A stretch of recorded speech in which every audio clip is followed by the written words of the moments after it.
one. How's it going, everybody? Welcome to RAKUYO's Deciduous Bonsai channel. I'm your host, Andrew Robson, and on this episode, I'm going to give you 3 things to do to immediately improve your wiring on Deciduous Bonsai. So, sit back, relax, and enjoy this episode.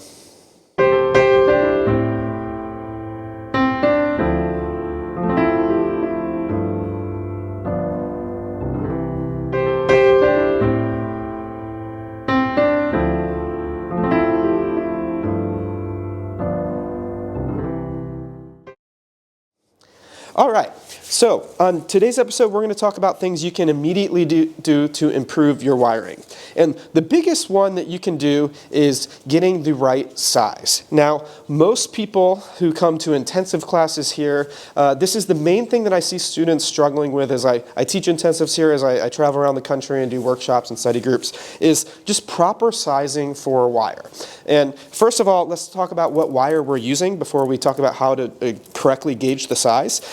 This is aluminum wire. Now, it might be a little different color-wise than the aluminum wire that you typically see for Deciduous Bonsai because this is silver wire or aluminum color aluminum wire. I get this from Jonas at Bonsai Tonight. There's a link down in the description where you can pick it up. But this aluminum colored aluminum wire or silver wire I use because it is easy to see. I can when I go to take the wire off of this tree, it has leaves all over it, and I can easily spot where the silver wire is, so I know that I'm not going to miss anything, and I know I'm not going to get a wire scar on any of my branches. Now, for wire sizing, something that a lot of people get wrong is when they're using aluminum wire specifically, it can be a little bit tricky to figure out what size wire to actually put on the branch. And with aluminum wire, it's really, really clean. It's really, really simple. Everybody can do this correctly. You choose the same size wire for the branch. Whatever size branches, you choose the exact same wire. So we're going to wire a branch right here, and I'm going to show you how we properly size it and how we kind of apply it on there. So if I want to wire this branch here, I need the wire that's going to be the exact same size for that. So I have this aluminum wire here. This is 3 millimeters. That is the same size as that branch. I know that if I'm going to put this on there, it's going to be completely functional. Now this branch here is a little bit heavier. So with one wire, I'm not going to be able to properly kind of move and set this. So I'm going to have to put a second wire on here to make sure this is functional. But what we're going to do is line this wire up really nicely for that primary branch. We're trying to bend. I'm going to get it kind of wrapped on here just nice and easy. For wiring, we do about a 60-degree kind of coil. I'm not actually kind of measuring or thinking about it, but that's just kind of what it ends up looking like.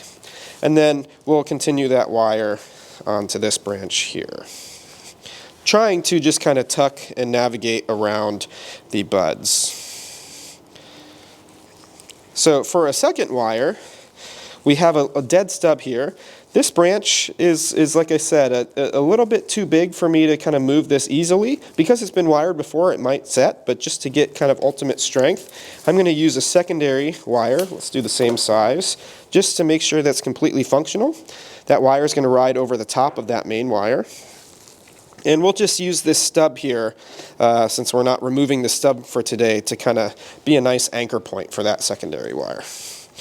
So again, this wire just kind of follows right on top of that primary wire, and that's going to give me the extra strength that I need to kind of set, manipulate, and bend this branch and get it kind of exactly where I need it to kind of settle up for today. So again, if you're going to be putting wire on a branch, to not waste your teacher's time, to not waste your time, to not waste any product, the most functional way, the way that you can immediately improve your practice, is to use the same size wire for the branch that you're trying to bend. Anything smaller, it's not going to set, it's not going to hold, and you just wasted some time, money, and product. So same size wire for the branch. It sounds simple, but I promise you it's something that a lot of people, while they might be able to say it back, do kind of mess up on. So that's the way that we can get these kind of most purely functional. The other thing that I want to point out, a way that you can up your wiring game, is where to bend a wired branch. This here, if I want to bend this down, I have this wire here supporting the opposite side where it would naturally want to break. And so I can use that as my point of leverage to then bend this down down. If I want to then bend this more forwards, I can then kind of use the wire supporting the opposite side of that to support that branch where it would naturally want to break and protect that branch and that bend. It's different than conifer bonsai, where you can kind of wrap the wire on and bend it wherever the heck you want. With deciduous, we really need to make sure that we have that wire supporting the outside of the bend when we go to bend it. So use silver wire. That's going to really help see the wire on the branch when this is full of leaves.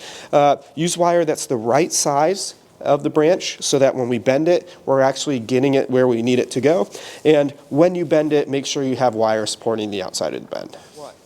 So now that we shared a little bit of wiring tips for you, I hope those things will really help your wiring at home. Now my helper Maciek and I are going to go through, get this tree wired using those 3 things in mind to make sure that we can get this set up, established, and make sure all the wire that we're going to spend the next few minutes putting on is functional. So hope you enjoy this little time lapse while we get this tree wired up.